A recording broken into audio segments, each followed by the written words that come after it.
استاذ ستاند اب ايه؟ احنا في حضانه هنا ولا ايه؟ جاهزه يا استاذه؟ جاهزه يا اخويا، يا فرحتك يا فراكيشو يا فركوشه وانت طالعه على الهوا. 1 2 3 بنصور. بنصور ايه واحنا في حضانه؟ 1 2 3 ايه؟ بقول لك ايه يا ابني، انا هقول لك حاجه، خد ال10 جنيه دي، انا عارفك بتحب تركب عجل. خد بعضك وروح اركب عجل وحل بعيد عن دماغي.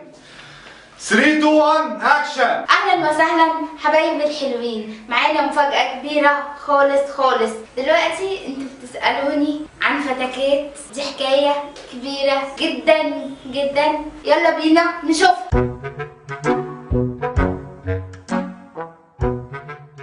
اهلا وسهلا بكم جمهوري الحبيب. انا النهارده عامله لكم تكرير خارجي، انما ايه وشك هو انا هغشك؟ اوبا بقى شعر يا جماعه، شعر. ما تشيلنا يا اخي، انت مفكر نفسك في الاستوديو ولا ايه؟ انت حته مراسله ولا راحت ولا جت اصلا؟ حاضر يا استاذه. الاستاذه قال اما قهرتك ورجعتك تاني تقفي على الناصيه تبيعي مناديل ما بقاش انا فتوكه. شوف يا هشام، الصوت والصوره مالهم؟ انا عارفه ان البت دي وشها فقري عليا.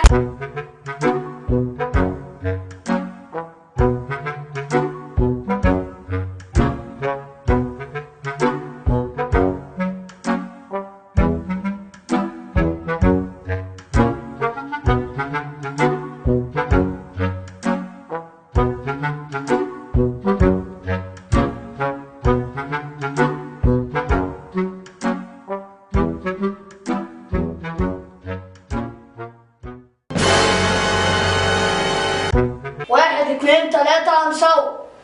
ايه يا ابني؟ فلوسك خلصت ولا ايه؟ اصلك الراجل عايز 10 جنيه تاني. 10 جنيه تاني؟ حوش الفلوس اللي ابوك بيديها لنا قوي. جاهزين يا استاذه؟ يلا 3 2 هنصور. شوفوا بقى يا جماعه، النهارده احنا رايحين لعم حميدو ومراته حميده واولادهم، وهنشوف ايه حكايتهم النهارده. يلا بقى بالاذن يا فركوشه، بالاذن.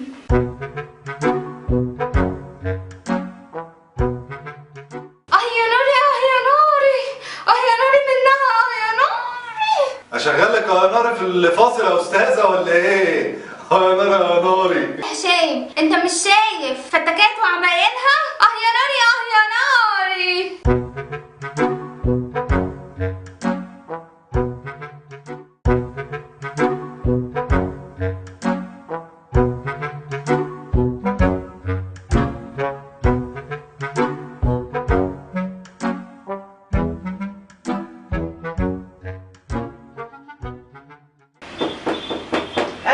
ايوه حاضر، انا جايه اهو.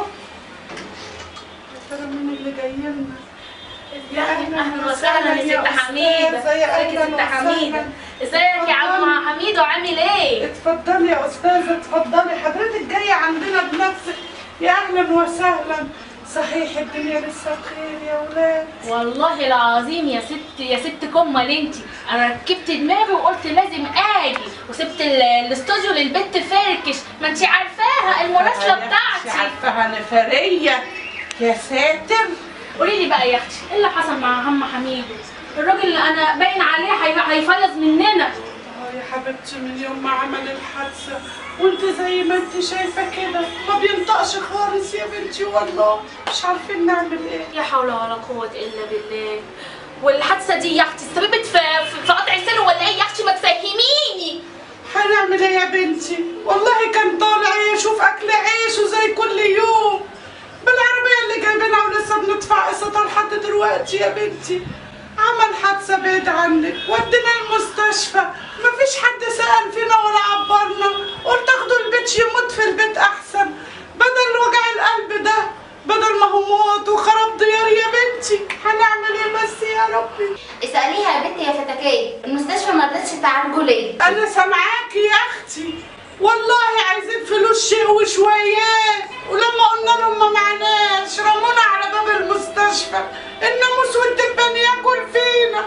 هنعمل ايه بس يا بنتي عشان احنا غلابه يا ربي، يا رب يكون في عنا يا رب. ومن هنا من هذه البرنامج انا بناشد وزير البيئه، انا عايزاكم تنزلوا تشوفوا الدبان والناموس اللي بياكل فينا. عايزاكم تتقرصوا زي ما احنا بنتقرصين، ها؟ زي ما احنا متقرصين. ناموس عمال يقرص يا اخويا، مش عارف انام منه يا اخويا، مش عارف انام.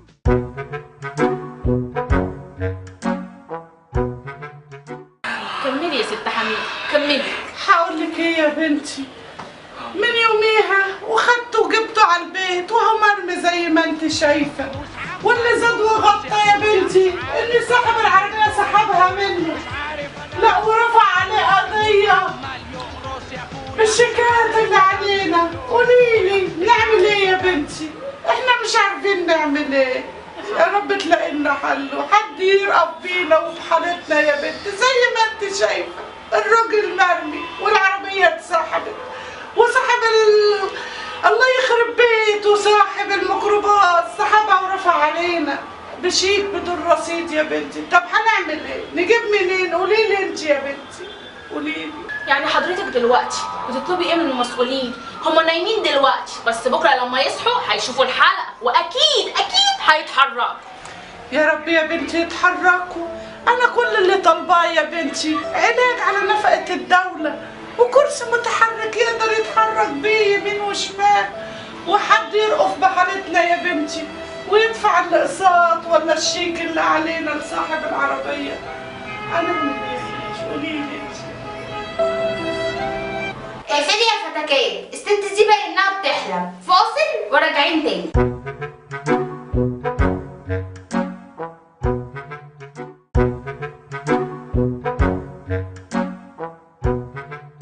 ورجعنا لكم تاني، وان شاء الله المشكلة اتحلت. في راجل اعمال هيحل المشكلة ان شاء الله. اهلا وسهلا بيك يا معلم هريدي. طب يا فندم، هريد الطب. دبو من دبو مش فارقة كتير. معاكي على الهوا يا استاذه فركش.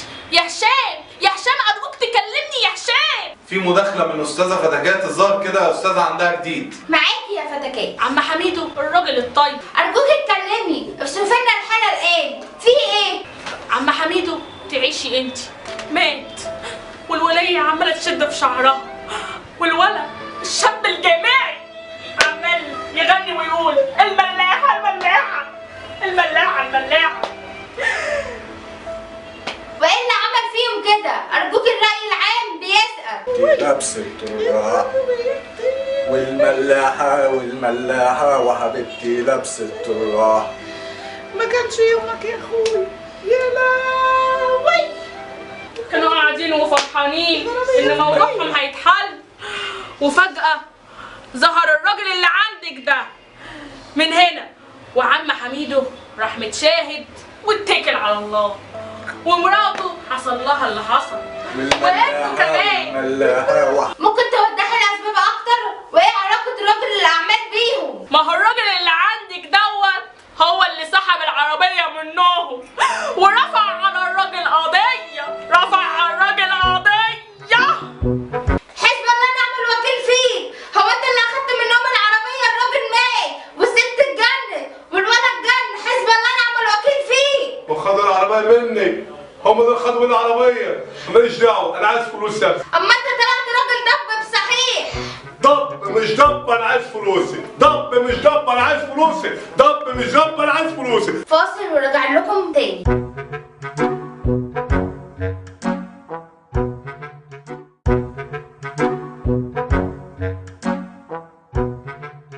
ورجعنا لكم تاني والمستشار القانوني. ورجعنا لكم تاني وفقرة مستشارك القانوني. مشكلتنا النهاردة مشكلة منتشرة بشكل كبير جدا، وهي ان بيتم عملية شراء مشروع او توك توك او تاكسي ايا كان على شكل تقسيط، ومن ثم حين التخالف في بعض الاقساط بيقوم صاحب العربية دي بسحب العربية مرة تانية وبيبيعها لشخص تاني، وبيساوم الشخص ده يا اما يسيب يتنازل عن الاقساط بتاعته، او ان هو هيقدم باقي الاوراق للنيابه ويحبسه. معانا الاستاذ المستشار القانوني الاستاذ احمد المسكني، وهيقول لنا الشق القانوني في المشكله دي. اهلا وسهلا بحضرتك. اهلا وسهلا. حضرتك شفت معانا الحلقه طبعا. تمام، شفت معانا. تمام، كنت عايزة أعرف إيه الشق القانوني في هذه المشكلة؟ طبعا المشكلة دي انتشر كتير قوي في الفترة الأخيرة. الناس كتير بتشتري عربيات سواء حتى كمان ملاكي لاستخدامها في التوصيل كمشروع يدر عليهم دخل، وبعد كده الموضوع نظرا لظروف ما زي ما حصل في الحلقة بيتعثر في السداد، فبيتم سحب العربية ومطالبتهم بباقي الأقساط نتيجة إيصالات الأمان. تمام. طيب دلوقتي في الحالة دي صاحب العربية اللي هو اتخالف في الأقساط، إيه موقفه؟ ما هو كده ملوش حتى الدخل إن هو يكمل باقي الأقساط، وإزاي هيتنازل عن الفلوس اللي دفعها؟ المشكلة دي نتيجة إن بعض الإجراءات هي بتتم عن طريق الشقين. الشق الأولاني يا إما عن طريق بنك، فبتكون إجراءات بنكية بيتم بيع السيارة للمشتري وبيعمل عليها أقساط عن طريق البنك، بيمضي على الشيكات للبنك، وبتبقى العربية تعتبر ملكية للبنك مع حظر بيع للمشتري. الإجراءات هنا يمكن تكون أسهل نوعا ما من الإجراءات، ما بيبقاش فيها نوع من التعسف نوعا ما، بعكس موضوع البيع المباشر ما بين صاحب المعرض والسيارة. لأن صاحب المعرض والسيارة هنا للأسف بيمضي المشتري على مجموعة كبيرة من إيصالات الأمانة، وأغلبها بتكون طبعا إيصالات على بياض، ودي بتبقى إشكالية للمشتري إن ما بيبقاش فيه ضمانة استخدام صاحب المعرض للإيصالات دي استخدام قانوني سليم، لأن ممكن يستخدمها استخدام خاطئ بإضافة مبالغ وهمية أكبر من المبالغ الحقيقية في مكان طبعا البياض اللي بيبقى موجود في إيصال الأمانة، ودي بتبقى مشكلة قانونية بتقابلنا كتير جدا في المجال العملي. معنى كده إن عشان الشخص يضمن حقه إن هو يتم التعاقد عن طريق البنك، صح كده؟ بيفضل إن هو عن طريق البنك، لأن هنا البنك بيحاسب على المبالغ الفعلية المستحقة عليه فعليا، وبيبقى عارف المشتري المبالغ اللي عليه. لكن المشكلة لما بتكون مع صاحب المعرض مباشرة ممكن بيكون عن طريق الإغراء بين المبالغ الفايدة بتبقى أقل أو خلافه، لكن بيفاجأ بعد كده إن المبالغ ممكن تكون أعلى بكتير من المبالغ المطالب بيها أو المتفق عليها في بداية التعاقد. فبيبدأ المساومة مع المشتري في وضع مبالغ مغايرة وادعاء مثلا الإيصالات إنها مثلا ممكن يديها لأي حد تاني غير طرف من أطراف التعاقد، ويبدأ المساومة مع المشتري فيه. تمام. طب لزيادة الحرص عايزين نوضح للناس إيه الخطوات اللي يقوموا بيها علشان ما يقعوش في الخطأ ده.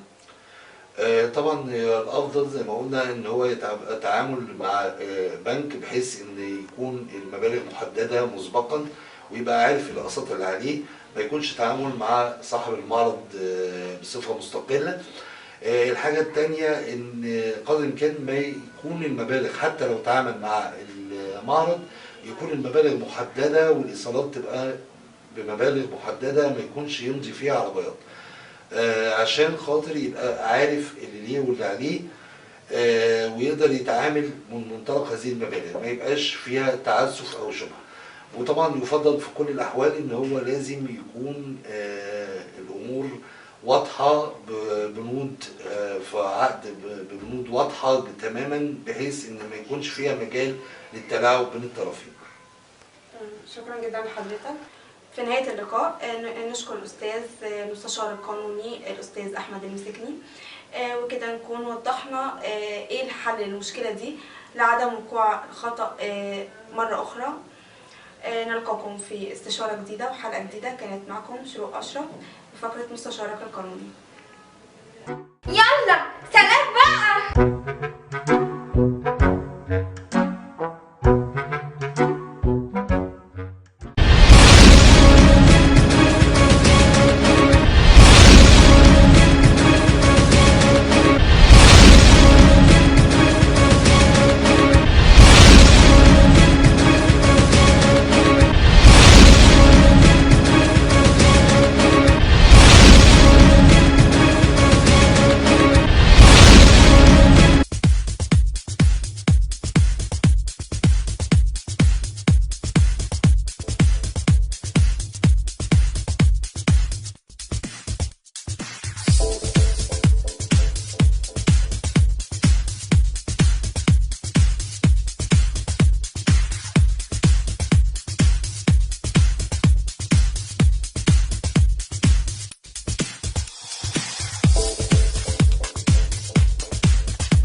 شاء الله فقره 10 رياضه ان شاء الله هقدمها لكم، فقره اسبوعيه دايما في البرنامج، هقدمها لكم باذن الله.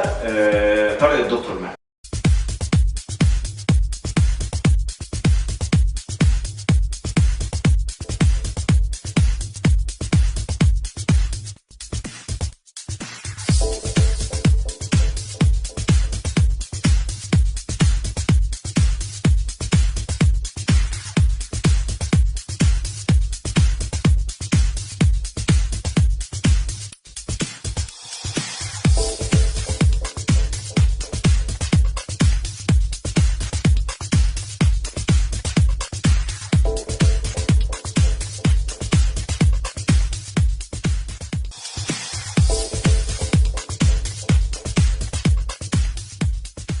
السلام عليكم ورحمة الله وبركاته. معقولة فقراتنا الرياضية فقرة 10 رياضة من داخل برنامج رد اعتبار.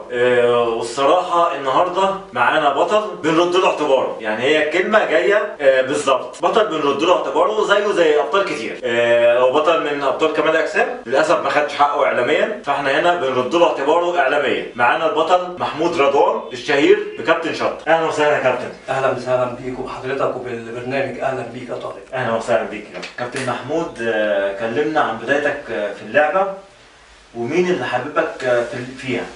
والله يا كابتن طارق انا بداتها لما بدات، انا اسمي شطه شهر الشطه، اسمي محمود رضوان الشهير بشطه. اول ما بدات كلمه شطه دي انا بداتها بكره القدم. كنت لاعب في يوم من الايام في نادي اسمه نادي الاخوه الرياضي بقياده المرحوم فتحي سجيله واداريينه، وكنت لاعب كوره، كنت هجوم برضه، وخدت شهره كابتن شطه، وكان يعني كنت شبيه الكابتن شطه على طول.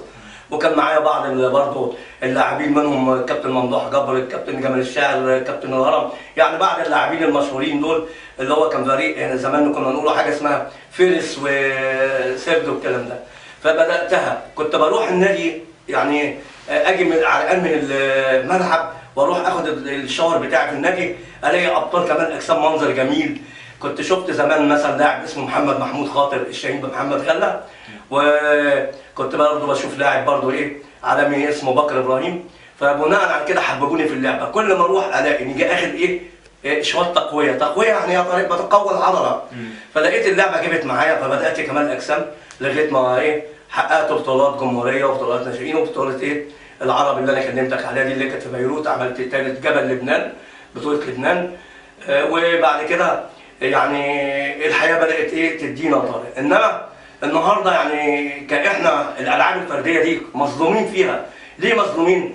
معلش يعني التدريب النهارده عشان ياخدك مدرب ما بيديكش حاجه، حتى ما فيش مجال انك راجل رياضي، بدات بالرياضه من زمان، راجل يعني بطل وليك اسم وليك كده، ما فيش حتى طارق ده. فانا يعني بناشد الساده المسؤولين يعني ان الناس الابطال الرياضه دول يعني حتى يعملوا لهم نقابه مهن رياضيه، او يعملوا لهم اماكن يعني يدرب فيه.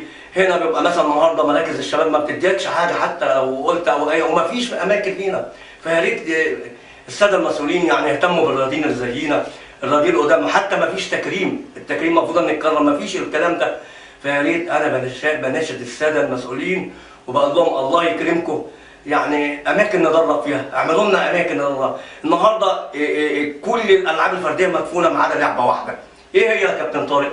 الكوره. الكوره اول لعبه في العالم، ومعروفه ان الكوره النهارده كل حاجه في البلد، والكوره هي كل شيء. ففي هنا يا كابتن طارق لاعب الكوره لما بيطلب حاجه بيبقى مجابه، وبتلاقي لهم كل الملاعب للكوره، كل حاجه للكوره. انما احنا الالعاب الفرديه دي مفيش. فيا ريت يا ساده يعني الساده المكرمين والمحترمين يا ريت يبصوا للالعاب الفرديه، ويا ريت يا رب كده يستجابوا لينا، نلاقوا اماكن حتى يجوا لنا مكان ندربوا فيه هنا، نطلعوا البراعم الصغيره اللي في الشوارع، الشباب اللي هي مش لاقيه اي حاجه ندربوها، ويساعدونا على هذا القرار يا كابتن طارق. احنا بنناشد صوتنا لصوتك يا كابتن محمود، ونتمنى ان الساده المسؤولين يكونوا سامعيننا وشايفيننا دلوقتي، ويحققوا كل الرغبات دي ويقفوا جنب الالعاب الفرديه، عشان دي مستقبل الشباب، وبتبعد الشباب عن حاجات كتير وحشه. احنا هنخلي الشباب تحب الرياضه وتحب الالعاب الفرديه ديت، وصحتها تبقى كويسه، يبعدوا عن المخدرات وده الاهم. اهم ما في الرياضه البعد عن المخدرات اي حاجه بتسيء للبلد وبتسيء للبني ادم ذات نفسه. الالعاب دي بتبعد البني ادم عنها. يا ريت يا كابتن. كابتن محمود، من انا سمعت قبل كده وقبل ما نسجلوا مع بعضينا سمعت ان في مواقف طريفه كانت مع ابطال عالميين حصلت معاك. اكيد طبعا. ممكن حضرتك تحكي لنا عنها؟ انا طبعا في يوم من الايام كنت ناشئ ورحت في استاد اسكندريه زمان، كنت اسمع عن البطل محمد مصطفى المكاوي الشهير بمكاوي اللي هو بطل مصر وبطل العالم سنه 86. بصراحه انا لما شفته ورحت اتفرجت على البطوله دي وانا ناشئ، بصراحه يعني لقيت كل حاجه حلوه فيه واتكلمت معاه وقال لي رياضه كمال الاجسام حلوه وحاجه جميله قوي. فده اول انسان يعني خلاني ان انا احب كمال الاجسام. وبعد منه على طول الكابتن محمد محمود خاطر اللي هو الكابتن محمد غله الشهير بغله. هم حاليا دلوقتي كابتن مكاوي في كندا وكابتن غله في امريكا. والناس دي بصراحه ناس ليها فضل عليا وناس حبتني خلتني احب كمال الاجسام.